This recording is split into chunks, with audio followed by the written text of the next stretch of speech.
الامین وعلی آلہ وصحبہ اجمعین اما بعد فقد قال اللہ تبارک وتعالی كما ورد فی سورۃ المجادلہ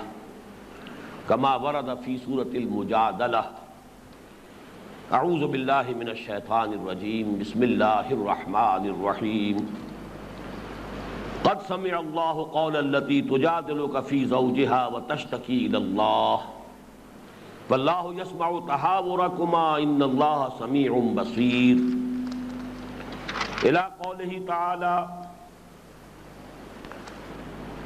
لا تجد قوما یؤمنون باللہ والیوم الآخر یوادون من حاد اللہ ورسولہ ولو كانوا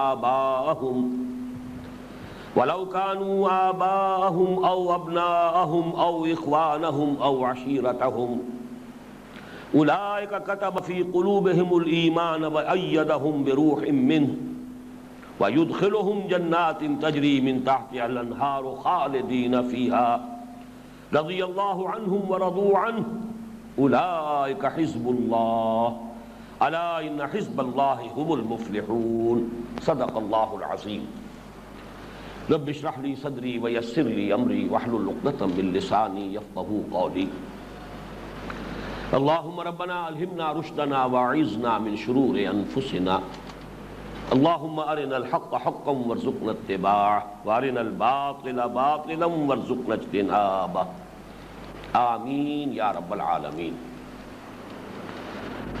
یہ بات تو آپ حضرات پر ظاہر ہے کہ آج کی نشست میں اس پوری سورہ مبارکہ کا درس پیش نظر نہیں ہے، بلکہ اس پوری سورت کے مضامین کا ایک اجمالی جائزہ پیش نظر ہے۔ در حقیقت جیسا کہ میں نے گزشتہ نشست میں عرض کیا تھا، یہ ایک لنک بنے گا ہمارے منتخب نصاب نمبر 1 اور منتخب نصاب نمبر 2 کے مابین۔ اس میں جیسا کہ میں عرض کر چکا ہوں، پہلی 4 آیات وہ تو در حقیقت اس پوری سورہ مبارکہ کا جو مین مضمون ہے اس کے ساتھ بہت زیادہ براہ راست متعلق نہیں ہے۔ یہ خاص آئلی مسئلہ، آئلی قوانین سے متعلق مسئلہ، اس کے ضمن میں قانون شریعت اسلامی جو ہے اس کو بیان کر دیا گیا کہ کفارے کی کیا صورت ہے۔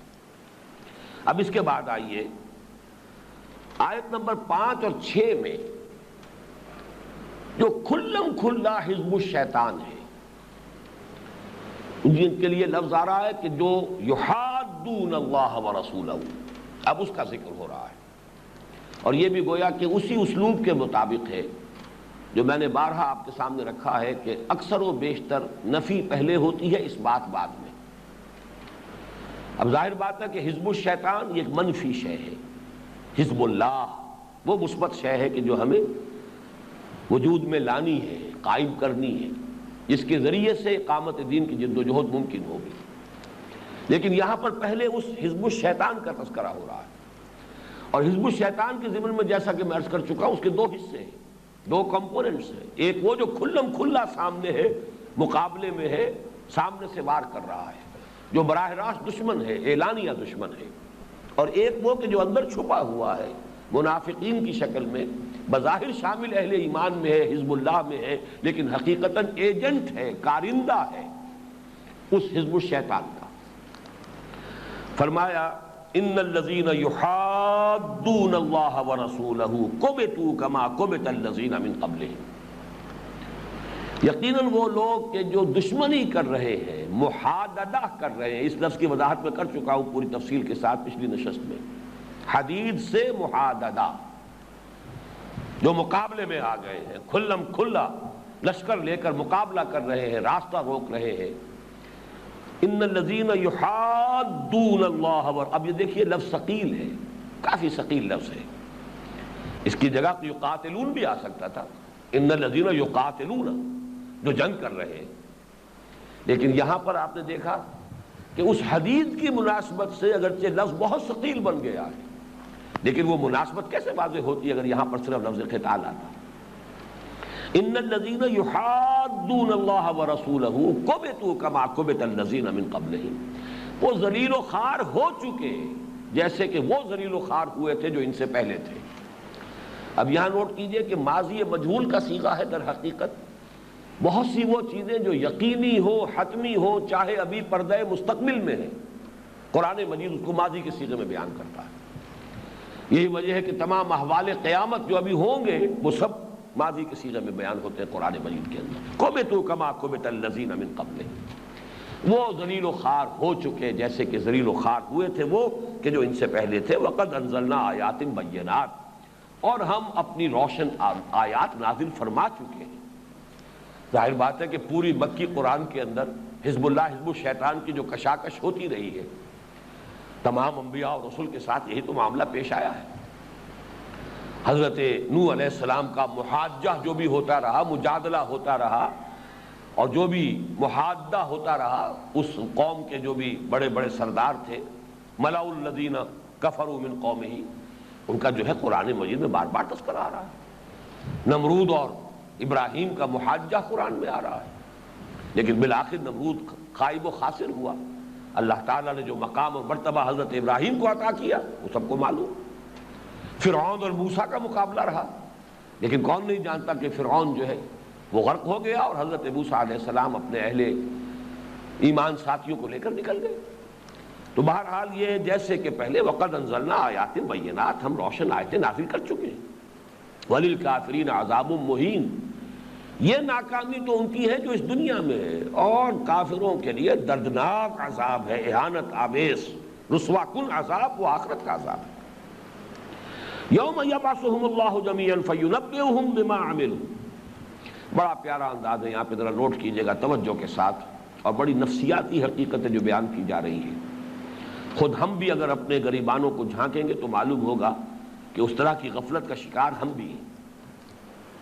یوم یبعثہم اللہ جمیعا، جس روز کہ اللہ جمع کرے گا، کھڑا کرے گا ان سب کو بعث بعد الموت۔ فاذا ہم قیام ینظرون، اچانک وہ جمع ہوں گے، میدان حشر میں کھڑے ہوں گے، دیکھ رہے ہوں گے۔ فینبئہم بما عملوا، پھر اللہ جتلائے گا انہیں جو عمل انہوں نے کیے تھے۔ لیکن وہ جملہ بگلا ہے، احصاہ اللہ ونسوہ، اللہ نے ان کے ان تمام اعمال کو گنتی کر کر کے سنبھال کر رکھا ہوا ہے، اور وہ انہیں بھول بھی گئے۔ ہم نے کیا کیا گناہ کیے ہیں ہم بھولے ہوئے ہیں، اللہ کے حساب میں ان میں سے ایک ایک درج ہے۔ ہم نے کیا کیا زیادتیاں کی ہیں ہمیں کہاں یاد ہے، کس کس پر کیا کیا زیادتیاں کی ہیں۔ اللہ کا وہ ریکارڈ جو ہے اس میں وہ موجود ہے۔ احصاء کہتے ہیں کسی چیز کا احاطہ کرنا اور پوری طرح حفاظت کر کے اسے محفوظ رکھنا۔ احصاہ اللہ، اللہ نے ان کے تمام اعمال کو خوب گنتی کر کر کے اور پوری طرح ایک ایک شے کو محفوظ رکھا ہوا ہے۔ وَنَسُوهُ، وہ تو بھول بھی گئے، وہ تو چونک جائیں گے، یہی اعمال تھے ہمارے، یہ کچھ ہم نے کمائی کی تھی۔ مَا لِهَذَا الْكِتَابِ لَا يُغَادِرُ صَغِيرَةً وَلَا كَبِيرَةً إِلَّا أَحْصَاهَا، یہ کیسی کتاب ہے، اس نے تو چھوٹی سی چھوٹی مائنوٹس ڈیٹیلز کو بھی omit نہیں کیا ہے۔ واللہ علی کل شیء شہید، اور یقیناً اللہ تعالی ہر چیز پر نگران ہے، خود گواہ ہے، چشمدید گواہ ہے۔ جو بھی کچھ ہو رہا ہے وہاں وہ موجود ہوتا ہے۔ شہید، شہد یشہدو کا اصل ترجمہ ہی ہے موجودگی، شاہد غائب کے مقابلے میں آتا ہے۔ واللہ علی کل شیء شہید، اللہ تو ہر چیز پر خود موجود ہے۔ هو معکم اینما کنتم، وہ تمہارے ساتھ ہوتا ہے جہاں کہیں بھی تم ہوتے ہو، لہذا گویا کہ وہ ہر تمہارے عمل کا خود چشمدید گواہ ہے۔ یہ جو آیا ہے کھلی جو حزب الشیطان ہے، اسی کا ذکر پھر آگے آ رہا ہے۔ یہ آیت نمبر 20 ذرا نوٹ کیجئے۔ ان الذین یحادون اللہ ورسولہ اولئک فی الاذلین، یقیناً وہ لوگ کہ جو محادہ کر رہے ہیں اللہ کے ساتھ اور اس کے رسول کے ساتھ، مقابلہ کر رہے ہیں، ریزسٹ کر رہے ہیں، جنگ کر رہے ہیں، سر توڑ کوشش کر رہے ہیں ان کا راستہ روکنے کی، یہ تحریک آگے نہ بڑھنے پائے، لوگوں کا ان کی طرف رجوع نہ ہونے پائے، لوگوں کو طرح طرح کے شکوک و شبہات سے ورغلا کر ان سے دور رکھا جائے۔ ان الذین یحادون اللہ ورسولہ، میں نے یہ آیت اس لیے پڑھ دی تاکہ وہ محادہ جو میں نے کہا تھا، اس لیے کہ کھلی جو حزب الشیطان ہے اس کے لیے لفظ محادہ آیا ہے، اور جو باطنی حزب الشیطان ہے اس کے لیے لفظ آئے گا موادہ، جو ان کے ساتھ دوستی کا دم بھرتے ہیں، جو ان کے ایجنٹ ہیں، جو ان کے ساتھ گٹھ جوڑ کیے ہوئے ہیں ان کے لیے لفظ مواد آئے گا، اور پھر دیکھیے اس میں بھی وہ لفظی مناسبت صوتی آہنگ کہ ان دونوں کو بروزن جو الفاظ ہیں ان کو لایا گیا ہے، ورنہ محبت کا لفظ بھی آ سکتا تھا، ولایت کا لفظ بھی آ سکتا تھا، لیکن یہاں پر محادہ کے ساتھ موادہ، وہ ابھی ہم نوٹ کریں گے۔ تو ان الذین یحادون اللہ ورسولہ اولئک فی الاذلین کتب اللہ لاغلبن انا ورسلی، یقیناً وہ لوگ کہ جو مقابلہ کر رہے ہیں، کھلم کھلا دشمنی کر رہے ہیں، اوپنلی ریزسٹ کر رہے ہیں، اوپوز کر رہے ہیں اللہ کو اور اس کے رسول کو، وہ یقیناً سب سے زیادہ ذلیل ہو کر رہیں گے، اذل، کمزور ترین، ذلیل ترین، مغلوب ترین ہو کر رہیں گے۔ کتب اللہ لاغلبن انا ورسلی، اللہ لکھ چکا ہے، طے کر چکا ہے، یہ شے فیصل شدہ ہے کہ غالب آ کر رہوں گا میں اور میرے رسول۔ ان اللہ قوی عزیز، یقیناً اللہ تعالیٰ قوی ہے اور عزیز ہے۔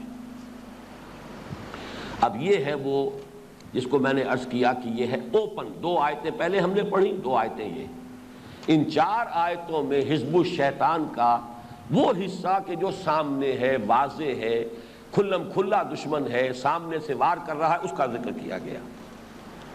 اب آئیے مخفی حزب الشیطان، اس کے لیے پہلے آیت نمبر 14 نوٹ کر لیجیے۔ الم تر الی الذین تولوا قوما غضب اللہ علیہم ما هم منکم ولا منهم ویحلفون علی اللہ الکذب وهم یعلمون اعد اللہ لهم عذابا شدیدا انہم ساء ما كانوا یعملون اتخذوا ایمانہم جنتا فصدوا عن سبیل اللہ۔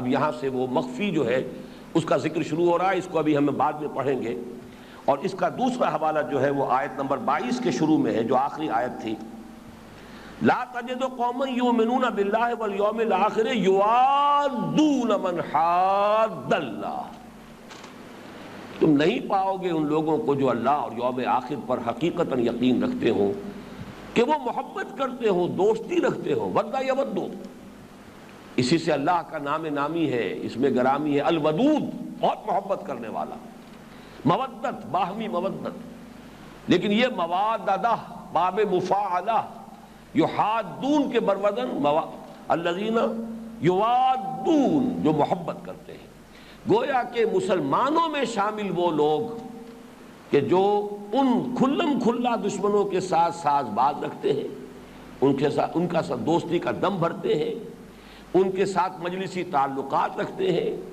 ان کے ساتھ ان کا اٹھنا بیٹھنا ہے، ان کے ساتھ ان کا گٹھ جوڑ ہے، یہ ہے مخفی حزب اللہ، حزب الشیطان، معاذ اللہ، یہ حزب الشیطان ہے کہ جو ظاہری اعتبار سے حزب اللہ میں شامل ہے۔ اب آپ دیکھیے اسی آیت پر آئیے، آیت 14 کے بعد آیت نمبر 15 اور 16، اس میں وہی ساری صفات بیان کی گئی ہیں، لفظ منافق تو یہاں نہیں آیا، لیکن چونکہ ہم اس منتخب نصاب نمبر 1 میں تفصیل سے حقیقت نفاق، نفاق کی علامات، سورہ منافقون اور مختلف مقامات پر پڑھ چکے ہیں، سورہ حدید میں بھی آ چکا ہے، تو ہم تیزی کے ساتھ گزر جائیں گے۔ اتخذوا ایمانہم جنتا فصدوا عن سبیل اللہ، انہوں نے اپنی قسموں کو ڈھال بنایا ہوا ہے۔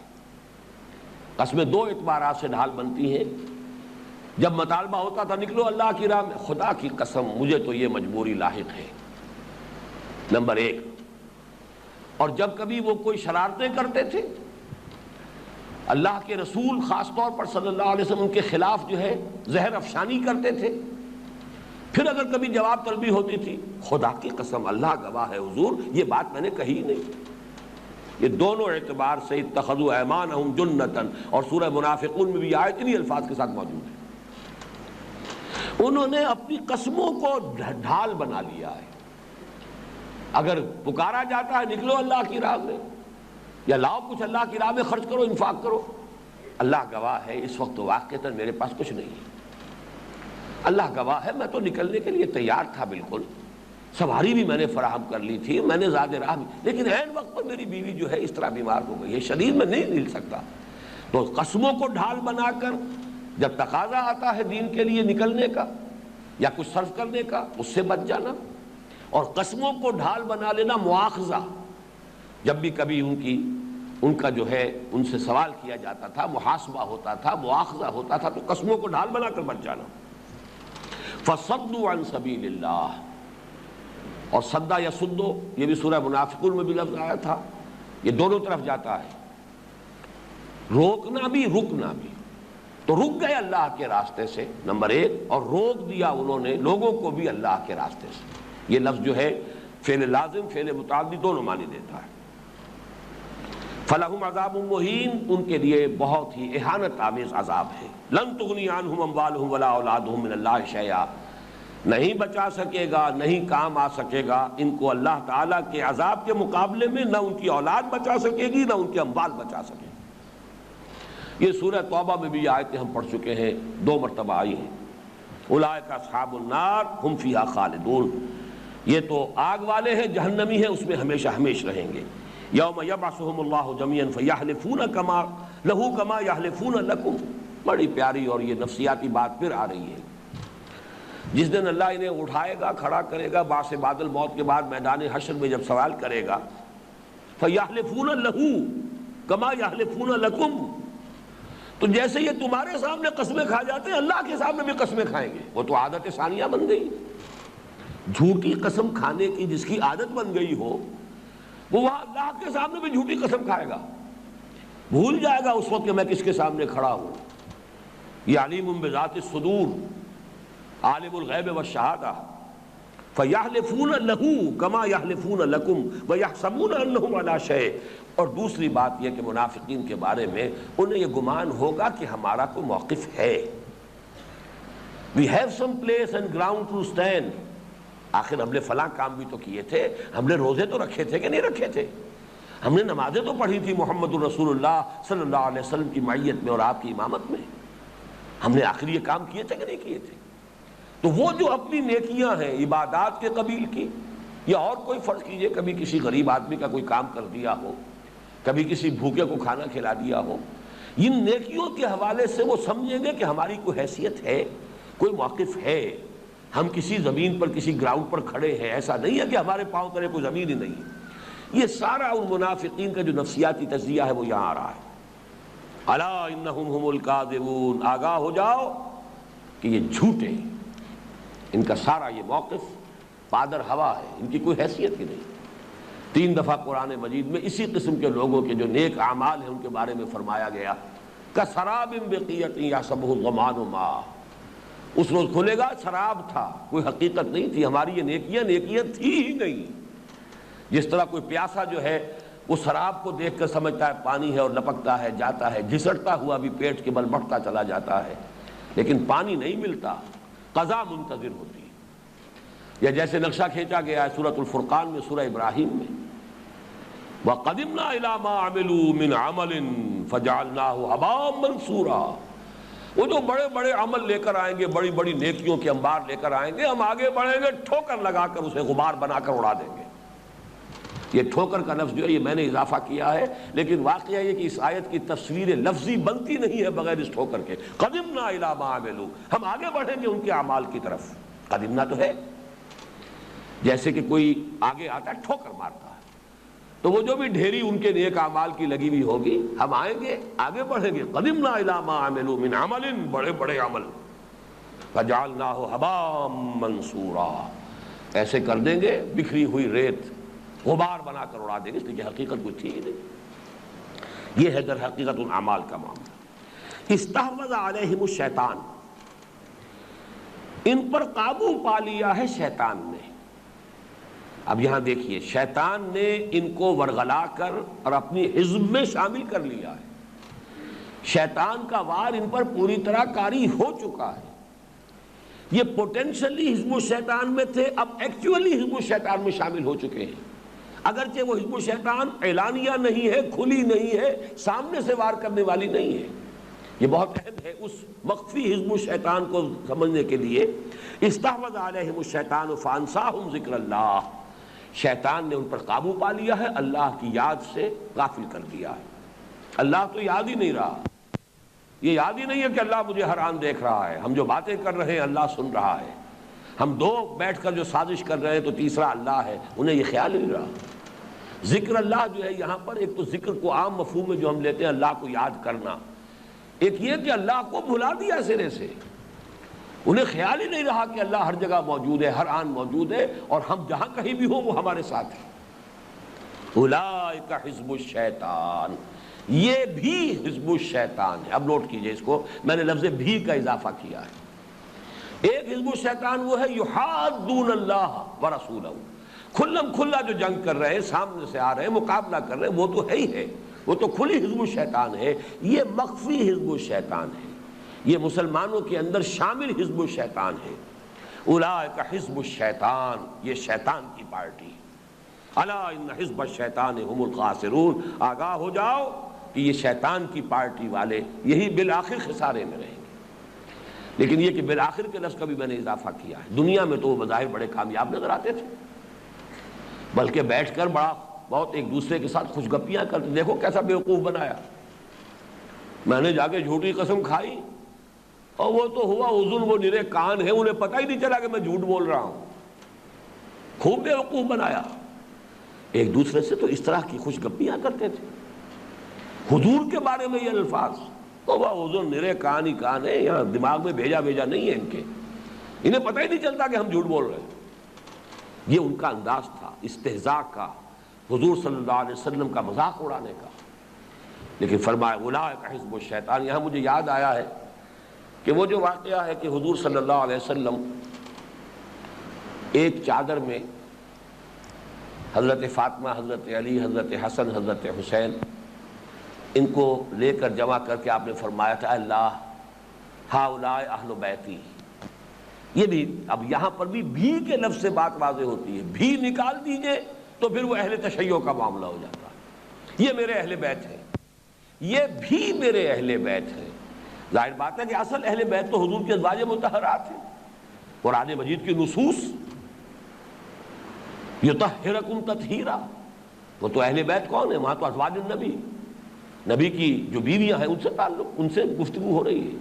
حضرت ابراہیم سے جب فرشتوں نے کہا تھا حضرت سارہ سے تم پر سلامتی ہو اہل البیت، اے نبی کے گھر والوں، گھر والے تو گھر والیاں، گھر والے یہ تو در حقیقت یہ ازواج کے لیے، بیویوں کے لیے، لیکن اللہم ہؤلاء اہل بیت، اے اللہ یہ بھی میرے اہل بیت ہیں، ان سے بھی مجھے یہ محبت ہے، ان کو بھی اے اللہ تو میرے اہل بیت میں شمار فرما لے۔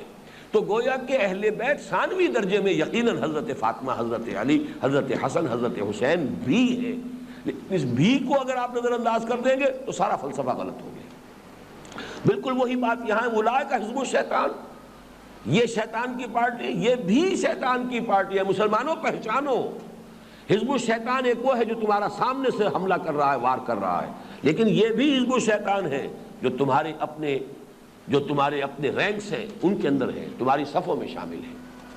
اب جو اس کا جو سب سے اہم حصہ ہے وہ یہ ہے کہ ان لوگوں کو پہچاننا اپنی صفوں میں کتنی اہمیت کا حامل ہے۔ کوئی حزب اللہ ہے جس کو آپ کہیں گے زندگی اور موت کی کشمکش میں مبتلا ہے، ایک کھلا دشمن ہے جو سامنے سے مقابلہ کر رہا ہے، اس میں بھی سب کے سب جمع ہو گئے ہیں، طاقت بہت ہے۔ پھر یہ کیا معلوم تو ہو گیا اصولی اعتبار سے ہر حزب اللہ کے اندر حزب الشیطان موجود ہے۔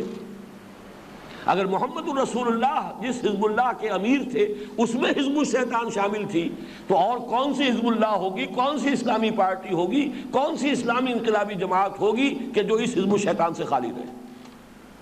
ناممکنات، وہ حال مطلق، وہ تو ہوگا۔ جب اللہ نے قانون یہ بنایا اپنے نبیوں کے خلاف شیاطین الجن انس والجن کو کھڑا کیا ہے، تو کیا انسانوں میں سے کوئی اگر داعی بن کر سامنے آئے، انسانوں میں سے کوئی گروہ جو ہے اسی داعیے کے لیے، اسی کے تحت وہ کھڑا ہو، جد و جہد کے لیے کمر کسے، تو کیا اس کے مقابلے میں حزب الشیطان نہیں آئے گی؟ اور حزب الشیطان پھر انہی دو حصوں پر مشتمل ہوگی، ایک سامنے کا کھلم کھلا حزب الشیطان ہے، اور ایک وہ جو تمہارے اپنے رینک اینڈ فائل کے اندر ہے، تمہاری اپنی صفوں میں جو مارے آستین ہیں۔ تو اب ظاہر ہے کہ اس حزب اللہ کے لیے بہت ضروری ہے کہ حزب الشیطان کو پہچاننے کی کوئی علامت ان کے سامنے ہو۔ تو گویا کہ اس سورہ مبارکہ کا اہم ترین حصہ اب یہ ہے، اس لیے کہ باقی تمام مضامین تو وہ جو اس سے پہلے بھی ہمارے ہاں مختلف مواقع پر بیان ہو چکے ہیں، لیکن اہم ترین حصہ یہ ہے کہ اس حزب الشیطان، داخلی حزب الشیطان، باطنی حزب الشیطان جو حزب اللہ کے اندر شامل ہوتی ہے، اندر سے ڈنک مارتی ہے، اس کو پہچانا کیسے جائے۔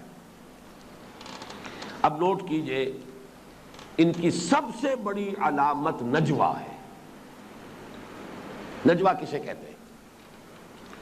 کوئی انسانی جماعت ایسی نہیں ہو سکتی جس میں اختلاف رائے کا امکان نہ ہو۔ حضور سے اختلاف رائے ہوتا تھا صحابہ کو، تو کیا کوئی اور جماعت ایسی ہو سکتی ہے کہ جس میں امیر سے، داعی سے کوئی اختلاف نہ ہو؟ پھر وہی محالات عقلیہ میں سے ہے، یہ ناممکنات میں سے ہے۔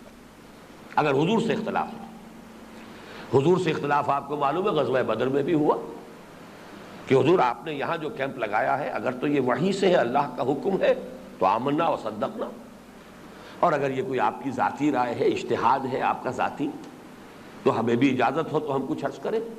فرمایا ہاں کہو کہ یہ جگہ ہمارا جو تجربہ ہے جنگی، اس کی روح سے یہ جگہ مناسب نہیں ہے، وہ جگہ مناسب ہے۔ فرمایا اکھاڑو خیمے لگا ہوا۔ تو اختلاف کی گنجائش تھی کہ نہیں تھی؟ غزوہ احد میں کتنا زبردست اختلاف ہوا ہے۔ حضور کی اپنی ذاتی رائے یہ ہے کہ مدینے کے اندر محصور ہو کر دفاع کیا جائے، لیکن کچھ مسلمان جو شیلے نوجوان خاص طور پر وہ جو بدر میں نہیں شریک ہوئے تھے، وہ سعادت سے محروم رہ گئے، اور ان کے سامنے یہ بات آ چکی تھی کہ کس طرح معجزانہ طور پر اللہ نے فتح دے دی۔ کچھ لوگ وہ تھے جو ایمانی بعد میں لائے ہیں، اب ان کا جوش و خروش ہے، ان کا ذوق شہادت ہے، جوش جہاد ہے، حضور نے ان کی رائے کو قبول کر لیا، ٹھیک ہے۔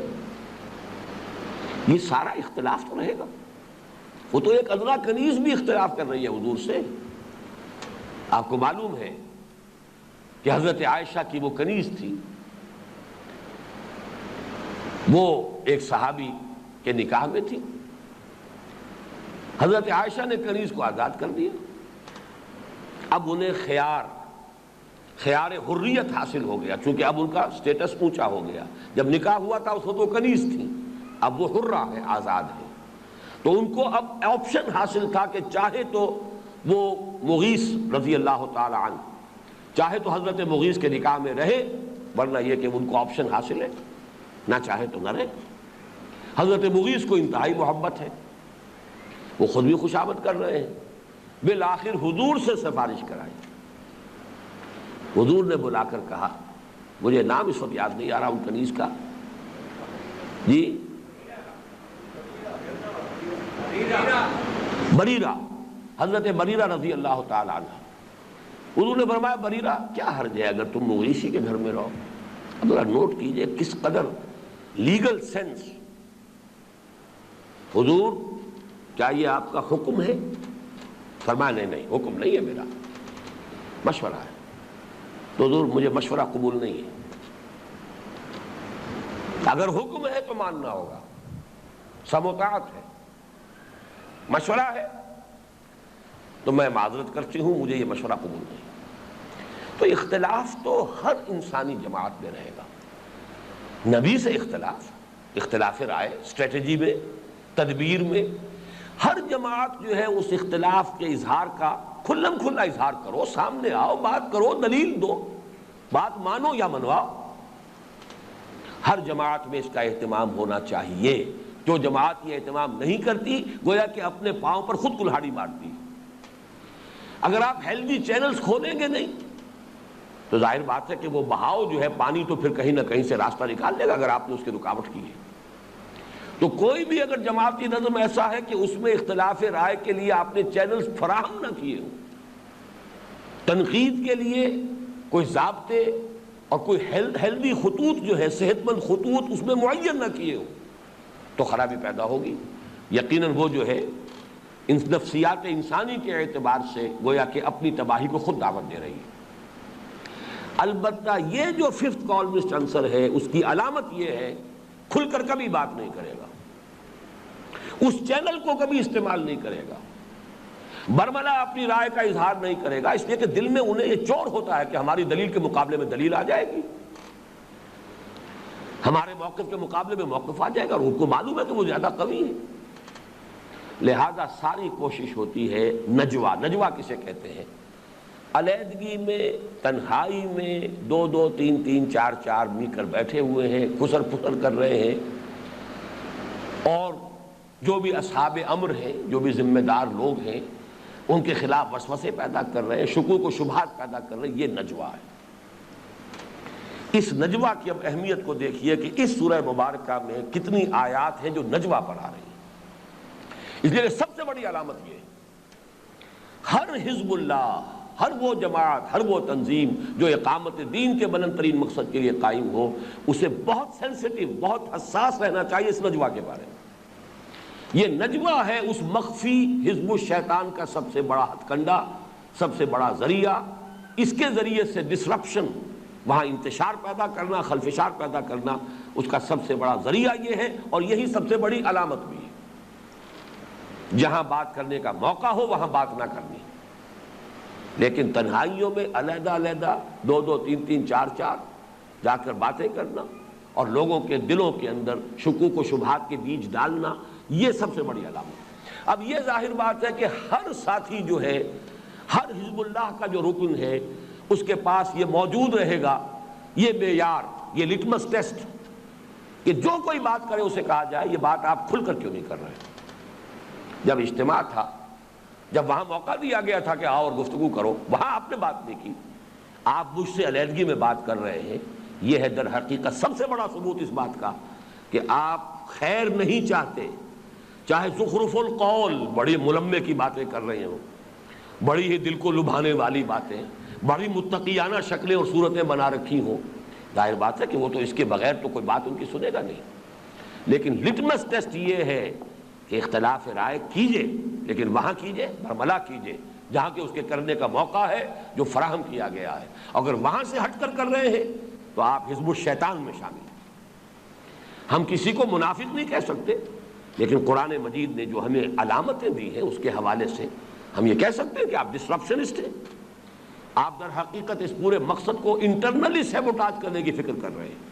اب دیکھیے ان آیات کو، الم تر ان اللہ یعلم ما فی السماوات وما فی الارض۔ 4 آیتیں اس سورہ مبارکہ کی صرف اس نجوہ کے موضوع پر آ رہی ہیں۔ کیا تم جانتے نہیں کہ اللہ تعالیٰ جانتا ہے ہر شے کو جو آسمان اور زمین میں ہے؟ ما یکون من نجوی ثلاثۃ الا هو رابعهم، نہیں ہوتا نجوہ، سرگوشی، علیحدگی میں مخفی گفتگو، خسر پھسر 3 افراد کی مگر یہ کہ چوتھا وہ ہوتا ہے۔ اللہ موجود ہے، جو 3 نجوہ کر رہے ہیں چوتھا اللہ ہے۔ ولا خمسۃ الا هو سادسهم، اور نہ ہی کوئی 5 ہوتے ہیں مگر یہ کہ وہ چھٹا ہے۔ ولا ادنی من ذالک ولا اکثر، نہ اس سے کمتر ہوتے ہیں تعداد میں، نہ اس سے زیادہ، الا هو معهم، مگر یہ کہ وہ ان کے ساتھ ہوتا ہے۔ 3 سے بات شروع کی تھی، 3 سے کمتر 2۔ یہ قرآن مجید کا اختصار کا اور بلاغت کا جو انداز ہے کہ 3 سے بات شروع کی، 2 کرنے کی ضرورت نہیں، ادنا کے لفظ میں 2 بھی آ گیا، اکثر اب چلیں گے آگے، 8-10 کا کوئی جتھا بیٹھا ہوا ہے، ہو سکتے ہیں زیادہ، لیکن سوال یہ کہ پوری جماعت، پوری تنظیم کا جو اجتماع ہوا ہے، جہاں یہ مشورہ ہوا ہے، جہاں اختلاف رائے کا موقع دیا گیا ہے، وہاں آپ نہیں بولے، اور علیحدہ بیٹھ کر چاہے وہ 8-10 ہی ہوں، ولا اکثر، یہ نہیں کہہ سکتے کہ صاحب ہم تو اتنی تعداد میں 2-3 ہیں، 2-3 تو نجوہ کر سکتے ہیں، ہم تو ہیں 8-10 ہیں، 15 ہیں، ہوا کرے۔ اس پورے نظم جماعت میں جہاں پر اختیار تھا آپ کو بات کرنے کا، اختلاف رائے کے اظہار کا، اگر آپ نے وہاں نہیں کیا ہے، کسی بھی ان آفیشل سٹنگ میں بیٹھ کر وہ گفتگو کر رہے ہیں، تو چاہے 2 ہو، چاہے 3 ہو، چاہے 4 ہو، چاہے 5 ہو، چاہے 8 ہو، چاہے 10 ہو، ولا ادنی من ذالک ولا اکثر الا هو معهم، مگر یہ کہ اللہ ان کے ساتھ ہے، اینما کانوا، جہاں کہیں بھی وہ ہوں، ثم ینبئهم بما عملوا یوم القیامہ، پھر اللہ تعالیٰ جتلا دے گا انہیں جو کچھ کہ انہوں نے کیا تھا قیامت کے دن۔ ان اللہ بکل شیء علیم، یقیناً اللہ تعالیٰ ہر شے کا علم رکھتا ہے۔ الم تر الی الذین نہوا عن النجوی، کیا تم دیکھتے نہیں، تم نے غور نہیں کیا ان لوگوں کے حال پر جنہیں روکا گیا تھا نجوہ سے؟ اب یہ نہوا عن النجوی فعل ماضی مجہول کا صیغہ، معلوم ہوا کہ اس سے پہلے سورہ مجادلہ سے پہلے کوئی آیت نازل ہو چکی ہے کہ جس میں نجوہ سے روکا گیا۔ قرآن مجید میں یہ آیت سورہ نساء کی آیت نمبر 114 ہے، لا خیر فی کثیر من نجواہم، ان کے اکثر نجوہ میں کوئی خیر نہیں ہوتا۔ نجوہ جو ہے جب آپ علیحدہ کونے قدرے میں بیٹھے ہوئے چپ چپ کر باتیں کر رہے ہیں تو خیر کا شائبہ بہت کم اور شر کا شائبہ بہت غالب ہے۔ لا خیر فی کثیر من نجوا، اکثر کا معاملہ تو یہ ہے وہ نجوہ جو ہے خیر سے، بھلائی سے، نیکی سے خالی ہے۔ الا، ہاں الا استثناء ہے، الا من امر بصدقۃ، سوائے اس کے جس نے کسی کو صدقے کا مشورہ دیا۔ اب ظاہر بات ہے کہ یہ بات کہ بھائی دیکھیں آپ کو اللہ تعالیٰ نے وسعت دی ہے، دولت ہے، اب دین کے لیے وقت ایسا آ گیا ہے، ضرورت پڑی ہے ہماری تحریک کے لیے، خرچ کیجئے۔ یہ بات جو ہے یہ تنہائی میں کرنے کی ہے، اجتماع میں کرنے کی نہیں ہے۔ ایک تو یہ کہ اجتماع میں ایک دفعہ انکار کر بیٹھا تو گویا کہ وہ آخری جو ہے اس کے اوپر وہ مہر ثبت ہو گئی کہ اب اس سے بات کرنے کا موقع ہی نہیں۔ دوسرے یہ کہ یہ بات کہ آپ کے علم میں ہے کہ اس کے پاس کچھ ہے، یہ کر سکتا ہے، یہ بھی گویا کہ ایک راز کی بات ہے۔ اگر آپ کے علم میں ہے تو آپ علیحدگی میں جا کر اسے کہیے کہ بھائی میرے علم میں ہے، آپ کی ہے، اس یہ حیثیت ہے، آپ یہ کر سکتے ہیں۔ تو الا من امر بصدقۃ او معروف، یا اور کسی نیک کام کے لیے کسی کو مشورہ دینا ہو، تنہائی میں جا کر علیحدگی میں پی کال کر کے، انفرادی ملاقات کر کے، او اصلاح بین الناس، یا لوگوں میں اگر کوئی جھگڑا ہو گیا تو اس کی اصلاح کی، ظاہر بات ہے وہاں بھی ضرورت پڑتی ہے۔ دو بھائیوں کا جھگڑا ہے، پہلے اس سے بات کیجئے، اس سے سنیے کیا شکایت ہے، کیا مسئلہ ہے، پھر دوسرے کے پاس جائیے، انہیں دونوں کو بیک وقت بٹھانا شروع میں جو ہے آمنے سامنے، تو ہو سکتا ہے کہ وہ فساد اور بڑھ جائے، لینے کے دینے پڑ جائیں۔ تو اصلاح بین الناس کا جو معاملہ ہے اس میں بھی نجوہ کی ایک شکل ہو جائے گی۔ وَمَن يَفْعَلْ ذَلِكَ ابْتِغَاءَ مَرْضَاتِ اللَّهِ فَسَوْفَ نُؤْتِيهِ أَجْرًا عَظِيمًا، اور جو یہ تین کام کرے گا، چاہے وہ تنہائی میں گفتگو کر رہا ہے، اس کو تو اللہ تعالیٰ اجر عظیم عطا فرمائے گا اگر اس کی نیت واقعتاً اللہ کی رضا جوئی کی ہے۔ لیکن وَمَن يُشَاقِقِ الرَّسُولَ، لیکن جو اپنے اس نجوہ اور خسر پسر اور علیحدہ کی گفتگو اور سرگوشیوں سے رسول کی دشمنی کر رہا ہے، رسول کی مخالفت پر کمر بستہ ہے، یشاقق، یہ پھر آیت بڑی لمبی ہے، میں اس وقت صرف اس آیت کا حوالہ دینا چاہ رہا تھا کہ یہ ہے وہ آیت جس کا تذکرہ ہو رہا ہے۔ أَلَمْ تَرَ إِلَى الَّذِينَ نُهُوا عَنِ النَّجْوَىٰ ثُمَّ يَعُودُونَ لِمَا نُهُوا عَنْهُ، پھر وہ اعادہ کر رہے ہیں، اس نجوہ کا ارتکاب کر رہے ہیں جس سے انہیں روکا گیا تھا۔ وَيَتَنَاجَوْنَ بِالْإِثْمِ وَالْعُدْوَانِ وَمَعْصِيَتِ الرَّسُولِ، اور جو نجوہ کرتے ہیں بیٹھ کر، خسر پسر جو کرتے ہیں، جو تنہائیوں میں سرگوشیاں کرتے ہیں، وہ گناہ کے لیے، عدوان زیادتی کے لیے، وہ معصیت الرسول اور رسول کی نافرمانی کے لیے۔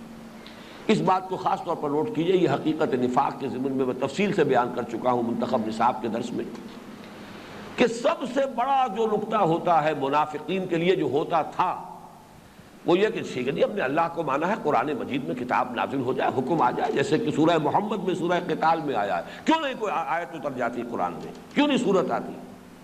ابھی قرآن میں تو قتال کا حکم آیا نہیں، یہ تو اپنی طرف سے انہوں نے پیش قدمی کر دی، ہم ان کی بات کیوں مانیں؟ اللہ کا حکم آئے، پھر اللہ تعالیٰ نے ان کی زبان بند کر دی جبکہ آیت نازل ہو گئی۔ فَإِذَا أُنزِلَتْ سُورَةٌ مُحْكَمَةٌ، اب سورہ محکمہ نازل ہو گئی، قتال، اس لیے اس سورت کا نام ہی سورہ محمد بھی ہے صلی اللہ علیہ وسلم اور سورہ قتال بھی ہے۔ تو ان پر بہت شاخ گزرتی تھی حضور کی اطاعت، اللہ کو مانتے ہیں، قرآن کو مانتے ہیں، بھائی ہم اس کی بات مانیں گے، یہ تو ہماری طرح کے انسان ہیں، ان کی بات ہم چاہے مانیں چاہے نہ مانیں۔ تو معصیت الرسول، اور یہ معصیت الرسول آئندہ بھی جب بھی کبھی کوئی جماعت ہوگی یا بنے گی، ظاہر بات ہے کہ کوئی نہ کوئی اس کا امیر ہے۔ حضور کی جو حیثیت تھی مسلمانوں میں اس وقت، آپ کی ایک حیثیت یہ تھی کہ آپ اللہ کے نبی اور رسول تھے، ایک حیثیت یہ تھی کہ آپ اس وقت کی حزب اللہ کے امیر تھے، قائد تھے۔ آپ کی ایک حیثیت یہ تھی کہ جنگ ہو رہی ہے تو آپ سپہ سالار ہیں، آپ کی ایک حیثیت یہ ہے کہ مقدمہ ہو رہا ہے تو اس میں آپ قاضی ہیں۔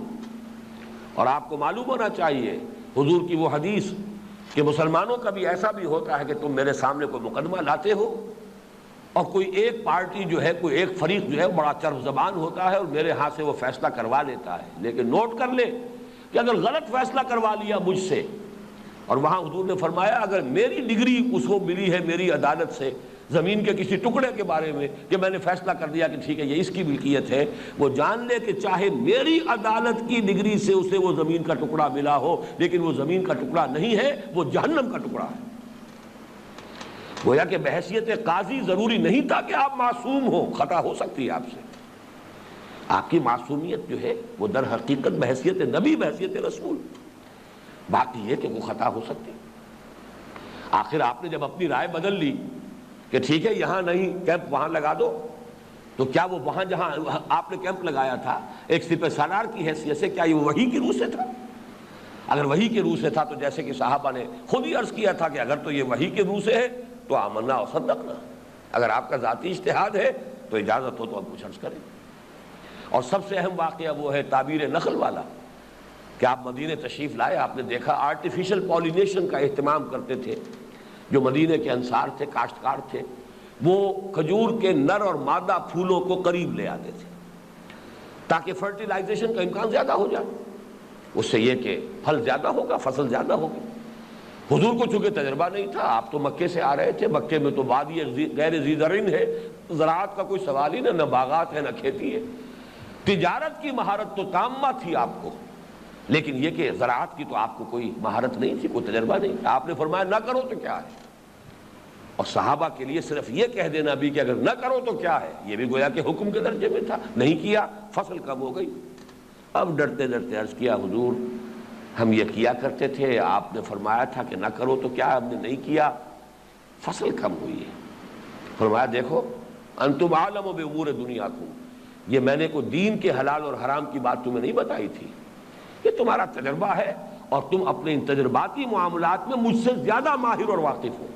انتم عالم بامور دنیاکم، یہ جو تجرباتی معاملات ہیں وہ تم مجھ سے بہتر جانتے ہو، تو جو بھی تمہارے تجربے سے بہتر اسکیم ہے اس کو اختیار کرو۔ تو اچھی طرح سمجھ لیجئے حضور کی ہر وقت حیثیت رسول کی نہیں ہوتی تھی۔ رسول کی بات ہوتی تو یہ تعبیر نخل والی بات کیسے ہوتی پھر؟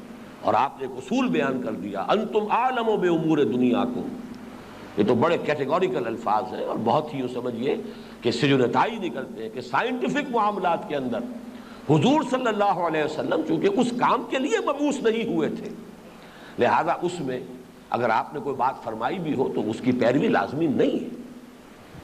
وہ تو جو حلال اور حرام اور صحیح اور غلط اور جائز اور ناجائز یا یہ کہ ایمانیات کا معاملہ ہے، ان چیزوں کے اندر حضور کا ہر حرف واجب الیقین، واجب الاذعان، واجب التعمیل، لیکن یہ کہ ان چیزوں کے اندر تجرباتی امور ہیں جو کہ ایکسپیریمنٹل سائنسز ہیں، ان کا معاملہ اس دائرے سے خارج ہے۔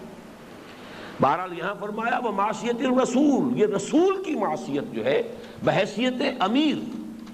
وتناجوا، دیکھو اگر تمہیں کرنی ہی ہے مناجات آپس میں، یا ایھا الذین آمنوا اذا تناجیتم فلا تتناجوا بالاثم والعدوان ومعصیۃ الرسول وتناجوا بالبر والتقوی، وہی بات جو سورہ نساء کی آیت کے حوالے سے میں بیان کر چکا ہوں۔ واتقوا اللہ الذی الیہ تحشرون، اور ڈرو اس اللہ سے، تقوی اختیار کرو اس اللہ کا جس کی طرف کہ تمہیں گھیر کر لے جایا جائے گا، جمع کر دیا جائے گا۔ انما النجوى من الشیطان، یہ نجوہ شیطانی عمل ہے، جو اس کا ارتکاب کر رہا ہے وہ شیطان کا آلہ کار بن گیا ہے۔ لیکن ظاہر بات ہے کہ اس میں سٹیجز ہوگی۔ کوئی شخص ابھی جیسے کہ میں نے نفاق کے 3 سٹیجز بیان کیے تھے، ٹی بی کی 3 سٹیجز کی طرح، first stage, second stage, third stage, ہو سکتا ہے کوئی ابتدائی سٹیج میں ہو، اعلی کار بن گیا ہو، اسے شعور بھی نہیں ہے، وہ سمجھ ہی نہیں رہا کہ میں کوئی غلط کام کر رہا ہوں، لیکن بہرحال چاہے وہ غیر شعوری طور پر کر رہا ہے شیطان کا کام۔ یہی وجہ ہے کہ منافقین کے ضمن میں وَلَٰكِن لَا تَشْعُرُونَ یا یشعرون جو ہے بار بار آتا ہے۔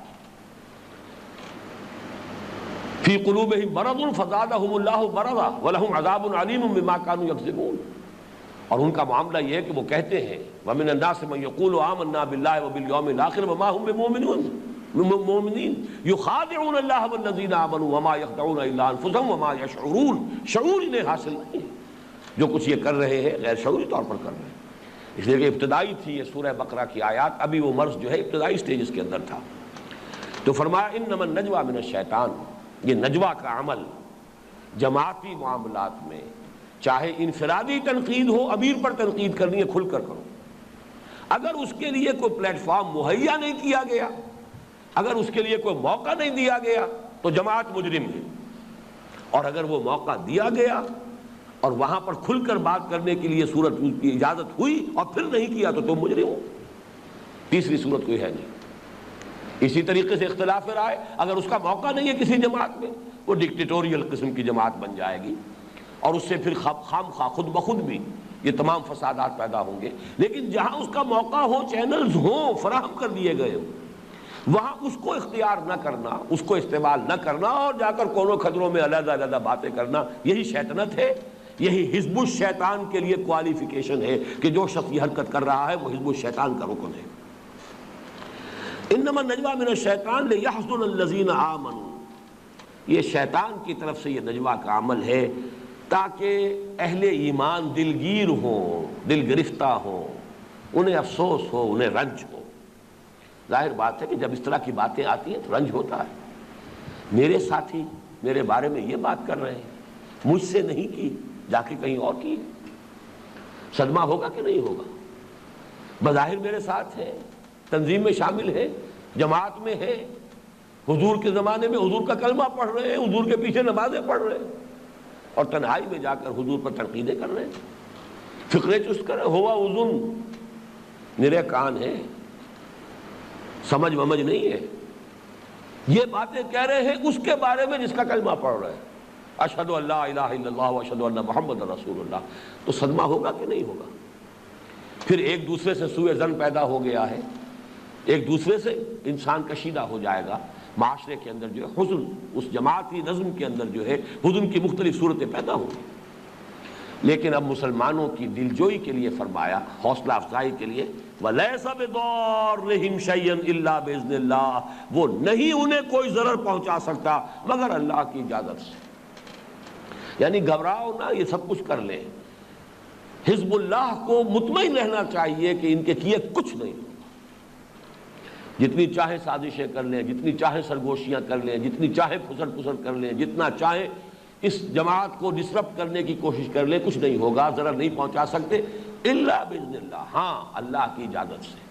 جہاں اللہ ہی تمہارے لیے کوئی امتحانی شکل پیدا کرنا چاہتا ہے، تمہاری تمحیص اور تمییز کے لیے اللہ ہی کی حکمت میں ہے، تو نقصان پہنچے گا، عارضی طور پر تمہیں تکلیف پہنچے گی، تمہیں گزند اور ضرر پہنچے گا، لیکن اللہ کے اذن سے ہوگا، اور اللہ کے اذن سے ہوگا تو خیر سے خالی نہیں ہوگا، یقیناً اس کے اندر خیر ہوگا، بھلائی ہوگی۔ وعلی اللہ فلیتوکل المؤمنون، اور اہل ایمان کو تو بس اللہ ہی پر توکل کرنا چاہیے، اپنا کام کیے جاؤ، اپنا فرض ادا کیے جاؤ۔ اگر کوئی تمہیں ملے جو یہ حرکت کر رہا ہو تو فوراً سنب کر دو، یہ نجوہ کر رہے ہو، بہرحال کسی اور سے جا کر بات کرو، میں تمہاری بات سننے کے لیے تیار نہیں، لیکن اس کے بعد مطمئن رہو کہ اگر تمہارا ضمیر صاف ہے، تم اگر اپنے آپ کو اپنے ضمیر اور اللہ کے سامنے اگر تم سمجھتے ہو کہ معاملہ درست ہے، آرا کے حساب پاک است از محاسبہ چے باک، تو گھبرانے کی کوئی بات نہیں۔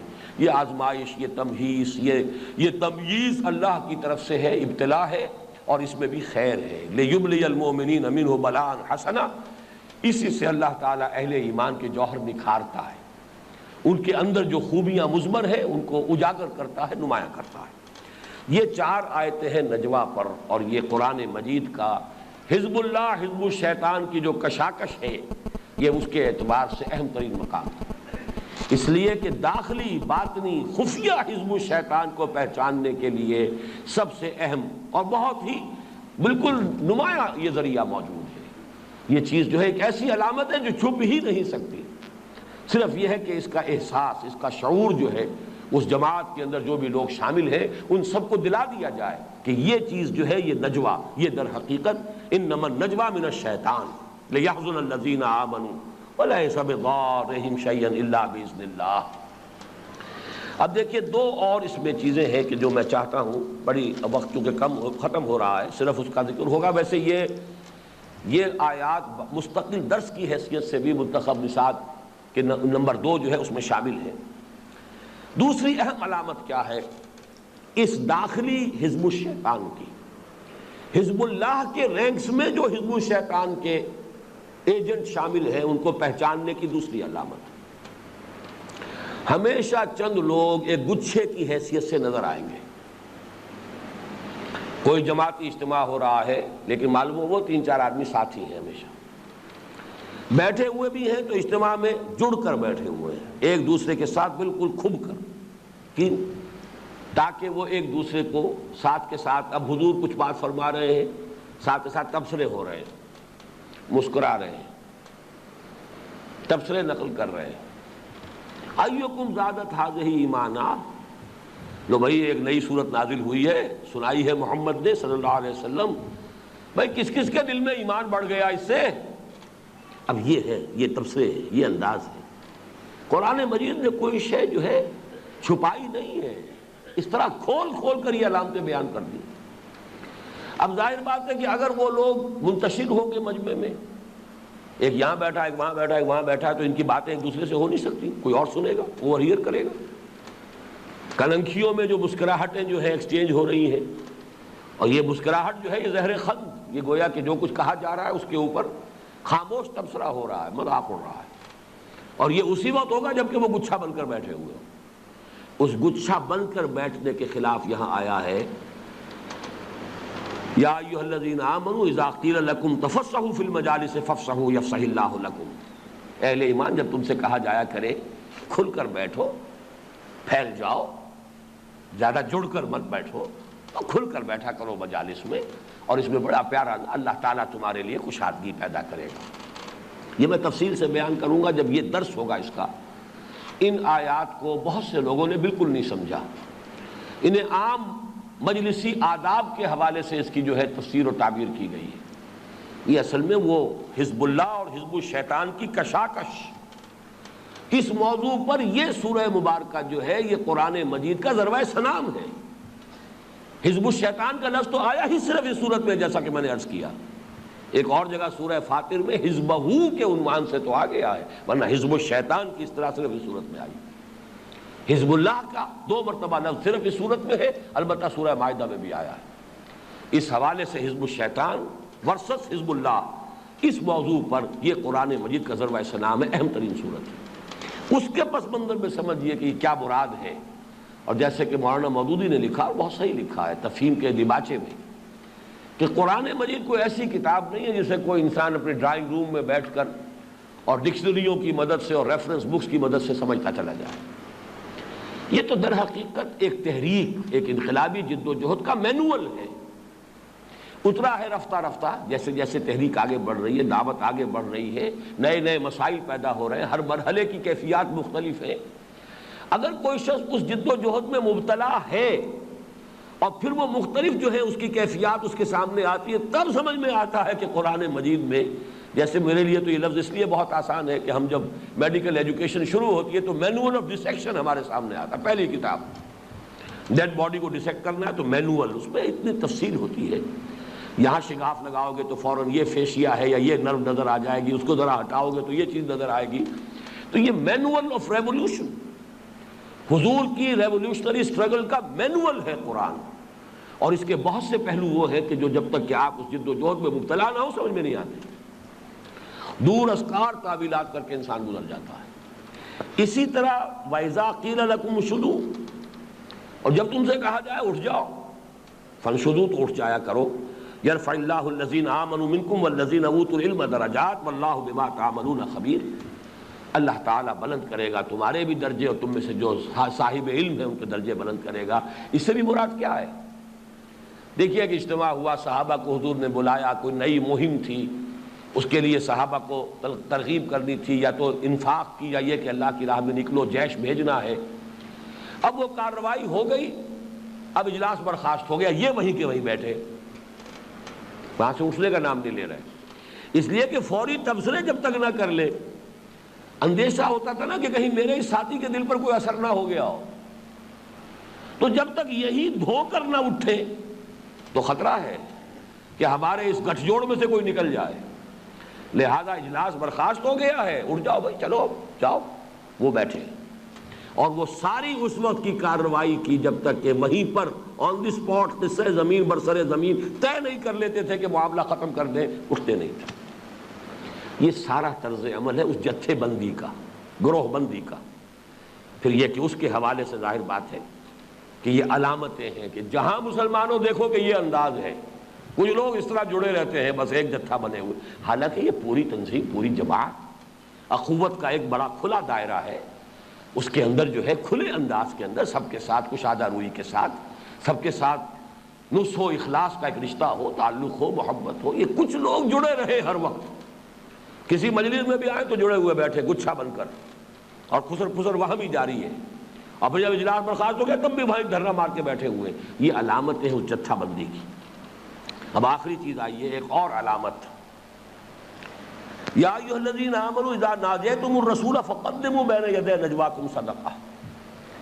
اے اہل ایمان، جب تمہیں کبھی نبی سے کوئی نجوا کرنا ہو، یعنی حضور ذرا مجھے آپ سے علیحدگی میں کوئی بات کرنی ہے، مجھے تخلیہ درکار ہے، حضور ذرا مجھے کچھ وقت دیجیے علیحدگی میں۔ اچھا، یہ جو ہتھ کنڈا تھا یہ لوگ دو اعتبارات سے اس کو استعمال کرتے تھے۔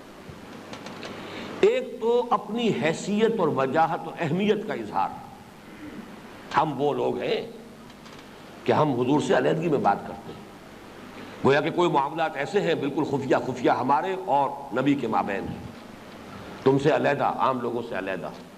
اس کا نتیجہ کیا نکلے گا کہ عام لوگوں پر دو روب قائم ہوگا، یہ حضور کے مقربین میں سے ہیں، قریب ہیں، بڑا ان کا جو ہے علیحدہ گفتگو کا معاملہ ہے، اور سادہ لوح جو مسلمان نیک نیت ہیں ان پر بھی اعتماد قائم ہو جائے گا، ان کا بھرم قائم ہو جائے گا کہ یہ وہ لوگ ہیں جن کو حضور تخلیہ کے اندر بھی ان سے گفتگویں کرتے ہیں، ان کے ساتھ علیحدہ آپ کی جو ہے سیٹنگز ہوتی ہیں، گفتگویں ہوتی ہیں، تو یقیناً کوئی نہ کوئی ان کا خاص رتبہ ہوگا، خاص مقام ہوگا۔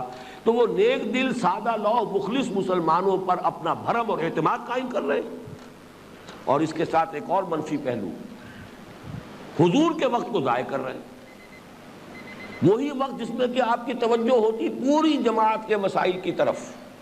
ظاہر بات ہے کہ محدود ہے وقت ہر ایک انسان کے پاس، اور حضور صلی اللہ علیہ وسلم بھی بہرحال بشر تھے، بشری لمیٹیشنز آپ کے ساتھ موجود تھی۔ اب اس وقت بجائے اس کے کہ آپ کی توجہ ان عمومی امور کی طرف ہو جو پوری تحریک اور دعوت اور اس کا جو بھی مرحلہ اس وقت سامنے ہے اس کے حوالے سے ہو، اور سب لوگوں کے ساتھ آپ کا جو مواجہہ ہو اور آپ توجہ فرمائیں ان کی طرف، وہ ایک طرف کر کے اور علیحدگی میں وقت لے کر آپ کی اس گویا کہ قیمتی وقت کا ضیاع بھی کر رہے ہیں۔ اب دیکھیے اس کے اوپر کس قدر خوبصورت جو ہے اللہ تعالیٰ نے قدم اٹھایا۔ اس شرارت کا سد باب کرنے پر حضور سے علیحدگی میں ملاقات پر ٹیکس لگا دیا۔ معلوم تھا کہ یہ دولت کے پجاری ہیں، ٹیکس دیں گے نہیں۔ اب ظاہر بات ہے کہ ٹیکس بھی دینا ہے، صدقہ دینا ہے تو ہر ایک کو اپنی حیثیت کے مطابق دینا ہے۔ لوگوں کو معلوم ہے بڑا دولت مند ہے، ان کو ایک آدھ درہم دے کر تو فارغ نہیں ہو جائے گا، یہ ٹیکس لگایا گیا۔ دیکھیے یہ ایک بڑی عجیب بات ہے۔ یا ایھا الذین آمنوا اذا ناجیتم الرسول فقدموا بین یدی نجواکم صدقہ۔ اہل ایمان، جب تمہیں کوئی نبی سے، رسول سے کوئی علیحدگی میں گفتگو کرنی ہو، نجوا کرنا ہو، تنہائی میں سرگوشی کرنی ہو، تخلیہ میں گفتگو کرنی ہو، تو ذرا اپنی اس تنہائی کی ملاقات سے پہلے کوئی صدقہ دیا کرو۔ لفظ تو صدقہ ہے لیکن میں نے اس کی صحیح ترین تعبیر کی ٹیکس ہے۔ آپ امیر کے وقت کے اوپر انکروچ کر رہے ہیں، جماعتی مفاد اور مصلحت کے اعتبار سے جو وقت استعمال ہونا چاہیے تھا اسے آپ نے تخلیہ میں علیحدہ استعمال کیا ہے، تو ذرا اس جماعتی فنڈ کے اندر کچھ چندہ دیجئے، صدقہ دیجئے۔ ذالک خیر لکم واطہر، یہی تمہارے لیے بہتر بھی ہے، زیادہ پاکیزہ بھی ہے۔ فإن لم تجدوا فإن اللہ غفور رحیم، پھر اگر تم نہ پاؤ، نہ ہو تمہارے پاس کوئی مفلس ہے مسلمان، تو اللہ غفور اور رحیم ہے، ان مخلص اہل ایمان کے لیے بھی راستہ کھلا رکھ دیا۔ لیکن یہ منافقین جو تھے، یہ تو صاحب ثروت، صاحب حیثیت، صاحب وجاہت لوگ تھے، اور اپنی اسی حیثیت کو ظاہر کرنے کے لیے حضور سے علیحدگی میں ملاقات اور گفتگو اور سرگوشی کرنے کی جو ان کی عادت ثانیہ بن گئی تھی، روک لگا۔ اب ظاہر بات ہے کہ یہ ان کے لیے دولت کے پجاری، یہاں پر یہ بات ان کے لیے ناممکن ہو گئی۔ فرمایا لیکن یہ وہ ہے حکم قرآن کا اتنی جلدی منسوخ ہوا ہے۔ یہ حضرت علی کی ایک روایت ہے کہ میں واحد آدمی ہوں جس نے اس حکم پر عمل کیا ہے۔ آپ نے حضور سے کوئی تخلیہ میں گفتگو کرنے کا خیال ظاہر کیا تو آپ نے وہ جو بھی اس وقت جو بھی آپ کے پاس تھا انہوں نے پیش کیا، پھر آپ سے گفتگو کی۔ کہ میں اکیلا آدمی ہوں جس نے کہ یہ کام کیا، اس قرآن کی اس آیت پر، اس حکم پر عمل کیا۔ اس کے بعد یہ آیت ہی منسوخ ہو گئی، اشفقتم ان تقدموا بین یدی نجواکم صدقہ فاذ لم تفعلوا وتاب اللہ علیکم فاقیموا الصلاۃ وآتوا الزکاۃ واطیعوا اللہ ورسولہ واللہ خبیر بما تعملون۔ تم ڈر گئے اس بات سے کہ نبی سے تخلیہ میں گفتگو کرنے سے قبل صدقہ پیش کرو، اب اگر تم نے یہ نہیں کیا تو چلو اللہ نے بھی تمہیں معاف فرمایا، تمہاری توبہ قبول فرمائی، اب نماز قائم کرو، زکوٰۃ ادا کرو اور اللہ کی اطاعت کرو اور اس کے رسول کی اطاعت کرو۔ ایک دفعہ بند باندھ دیا، اب ظاہر بات ہے کہ جنہوں نے اس حکم کے آنے کے بعد حضور سے علیحدگی میں گفتگو کرنا بند کر دیا ہوگا، بعد میں کس منہ سے وہ تخلیہ کے لیے آتے؟ وہ تو بند ہی باندھنا تھا، صرف بند بن گیا۔ لیکن یہ بھی ایک تیسری علامت ہمارے سامنے آ گئی۔ تو یہ جو خفیہ حزب الشیطان ہے، جو حزب اللہ کے رینکس کے اندر پروئی ہوئی ہوتی ہے، اس کی سب سے بڑی علامت نجوہ، دوسری علامت جتھا بندی، اجتماع میں بھی ایک ہی گچھا بن کر بیٹھنا، بعد میں بھی وہاں بیٹھے رہنا تبصرے کرنے کے لیے، خاص طور پر علیحدہ وقت لے کر اپنی ایک امتیازی حیثیت کو لوگوں کے سامنے ظاہر کرنا۔ یہ علامتیں ہیں کہ جن سے کوئی حزب اللہ اپنی صفوں میں شامل حزب الشیطان کو پہچان سکتی ہے۔ باقی سورہ مبارکہ کی جو آخری دو آیات ہیں وہ اس وقت بیان بھی نہیں ہوگی، یہ ہمارا مستقل درس بھی ہوگا انہی پر کہ اس کے اصل اوصاف کیا ہے، وہ مثبت چیز۔ لیکن آج مجھے در حقیقت اسی حزب الشیطان کے بارے میں جو اس سورہ مبارکہ میں آیا ہے مجھے اسی کو واضح کرنا تھا۔ بارک اللہ لی ولکم فی القرآن العظیم ونفعنی وإیاکم بالآیات والذکر الحکیم۔ رحمة الله والقرآن معه وكن مع